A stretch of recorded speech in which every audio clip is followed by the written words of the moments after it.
দর্শক, আজকে কথা বলবো ম্যাটিকুলাস ডিজাইন।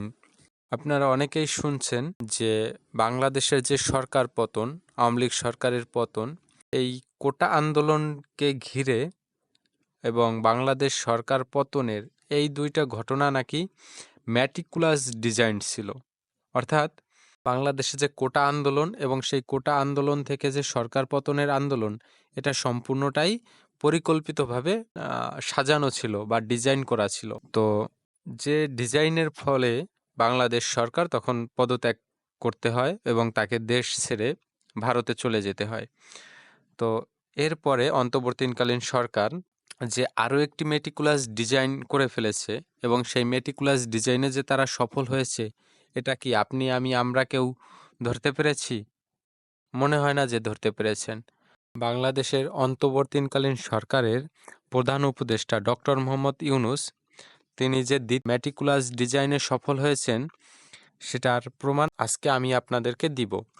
দর্শক, 5ই আগস্ট শেখ হাসিনা দেশ ছেড়ে ভারতে আশ্রয় নিলে এরপরে অন্তর্বর্তীকালীন সরকারের প্রধান উপদেষ্টা হিসেবে দায়িত্ব নেন হচ্ছে ডক্টর মোহাম্মদ ইউনূস এবং তার অধীনে আরও 10 জন উপদেষ্টা এখন পর্যন্ত দায়িত্ব নিয়েছেন এবং তারা দায়িত্ব পালন করে যাচ্ছেন। দর্শক, আমরা দেখেছি যে 5ই আগস্টের পর থেকে দেশের ভেতরে আস্তে আস্তে করে সমন্বয়ক এবং রাজনৈতিক যে দলগুলো আছে, এরা যেমন কার্যক্রমগুলো ঘটিয়েছে তাতে তারা সাধারণ জনগণের কাছ থেকে বিচ্ছিন্ন হয়ে গেছে এবং এই বিচ্ছিন্ন হওয়ার পেছনে সমন্বয়কদের ভূমিকা সবচেয়ে বেশি ছিল।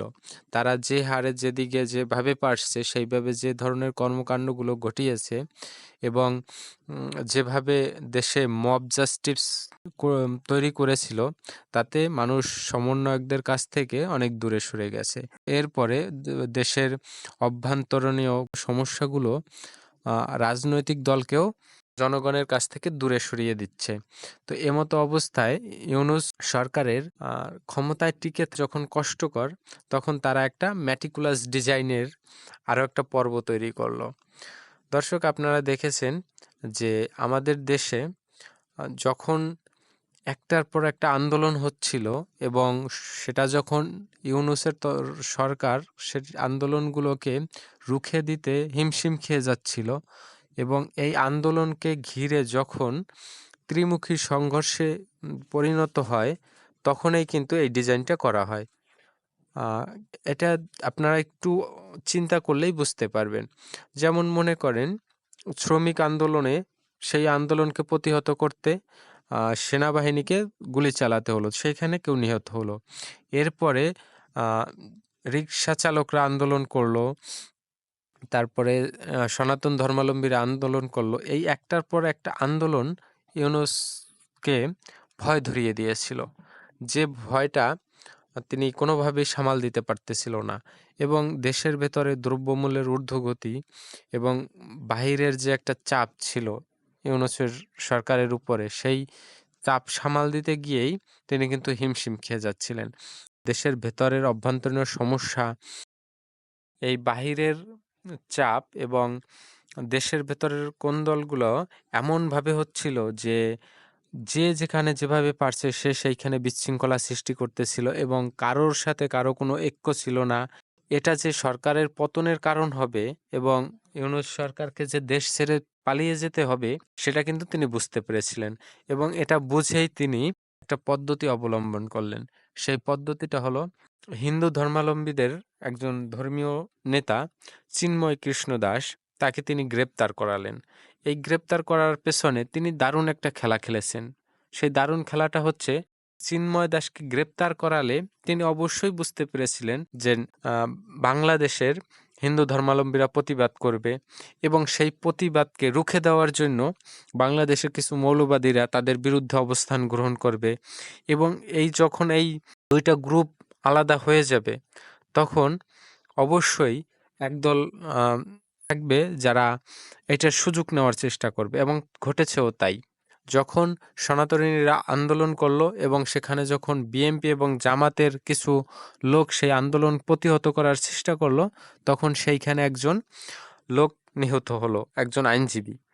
তো সেটাকে ঘিরে দেশের মানুষ ম্যাক্সিমাম, যেহেতু মুসলিম ধর্মের মানুষ আমাদের দেশে বেশি, তাই ম্যাক্সিমাম মুসলিমরাই তখন সেই বিএনপি এবং জামাতের সেই কার্যক্রমকে সাপোর্ট করতে থাকলো এবং ইসকন সহ বাংলাদেশের হিন্দু ধর্মাবলম্বীদের সাথে এক ধরনের সংঘর্ষের মুখোমুখি দাঁড়িয়ে গেল। তো এর ফলে বহির্বিশ্ব থেকে যখন ভারত এইটাকে মানে এটার প্রতিবাদ করতে শুরু করলো এবং বিভিন্ন দেশের যখন মানুষ প্রতিবাদ জানাতে শুরু করলো, তখন ভারতকে প্রতিপক্ষ তৈরি করা হলো এবং এটা একদম ঠান্ডা মাথায় তৈরি করা হয়েছে। ভারতকে বিভিন্ন মাধ্যমে উস্কে দিয়ে, ভারতকে বারবার খোঁচা দিয়ে ভারতকে প্রতিপক্ষ তৈরি করা হয়েছে। এখন প্রশ্ন হলো, ভারতকে প্রতিপক্ষ করে ইউনূসের কি লাভ? হ্যাঁ, এখানে অবশ্যই ইউনূস সরকারের লাভ আছে।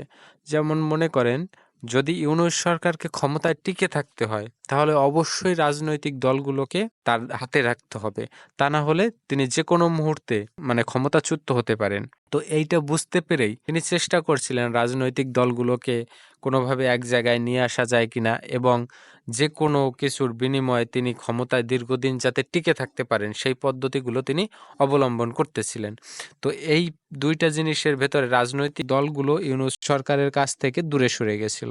যখন ভারতকে প্রতিপক্ষ হিসেবে দেখানো হলো রাজনৈতিক দলগুলোকে এবং ভারতকে যখন বারবার খোঁচা দেওয়া হলো, যখন ভারত মানে বাংলাদেশের বিরুদ্ধে কথা বলতে শুরু করলো, তখন ইউনূস সরকার রাজনৈতিক দলগুলো এবং দেশের সাধারণ কিছু মানুষকে বোঝাতে শুরু করলো যে ভারত কোনোভাবেই বাংলাদেশের বন্ধু না, তারা বাংলাদেশের শত্রু দেশ এবং ভারত চায় বাংলাদেশকে ভেঙে ফেলতে। ভারত বাংলাদেশের বিভিন্ন অপপ্রচার চালাচ্ছে, এইসব বলে বাংলাদেশে একটা ভারত বিদ্বেষী মনোভাব সৃষ্টি করলো এবং ভারত বিদ্বেষী স্লোগানগুলো এবং যারা ভারত বিদ্বেষী ছিল প্রথম থেকেই, তারা এর ফলে আস্ফলন পেয়ে একদম ফুলে ফেঁপে উঠলো এবং তারা মানে রীতিমতো ভারতের বিরুদ্ধে যুদ্ধ ঘোষণা করবে, হ্যাং করবে, ত্যাং করবে, এইগুলা বললে ভারতকে প্রতিনিয়ত আরও বেশি করে খুঁচিয়ে দেওয়া হচ্ছে। যার ফলে বাংলাদেশের মানুষ চিন্তা করতেছে যে ভারত তো আমাদের উপরে আক্রমণ করবে, ভারত আমাদের দেশকে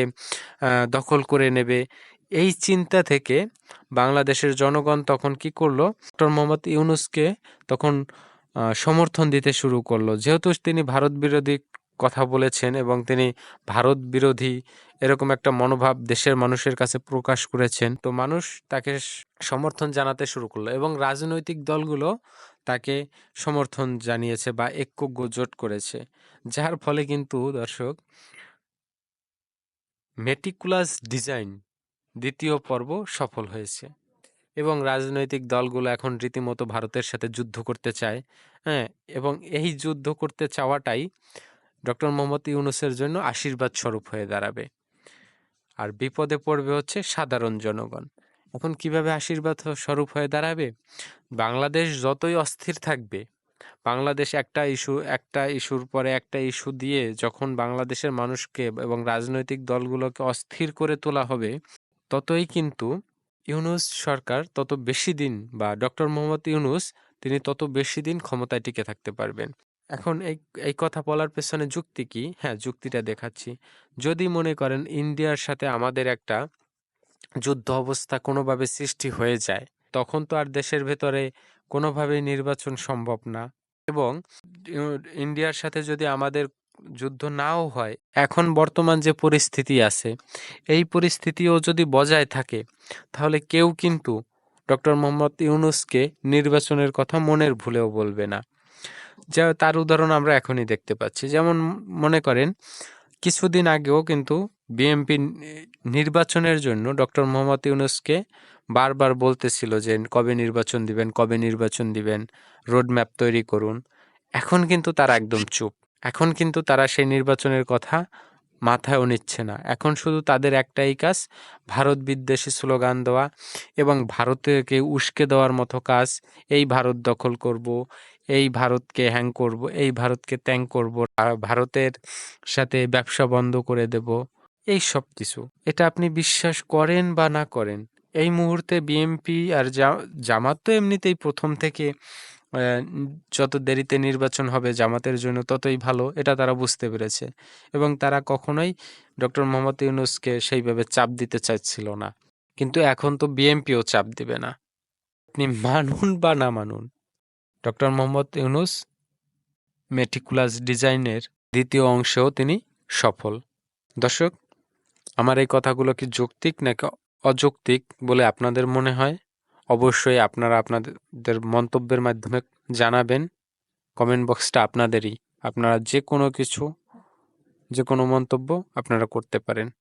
সবাই ভালো থাকবেন।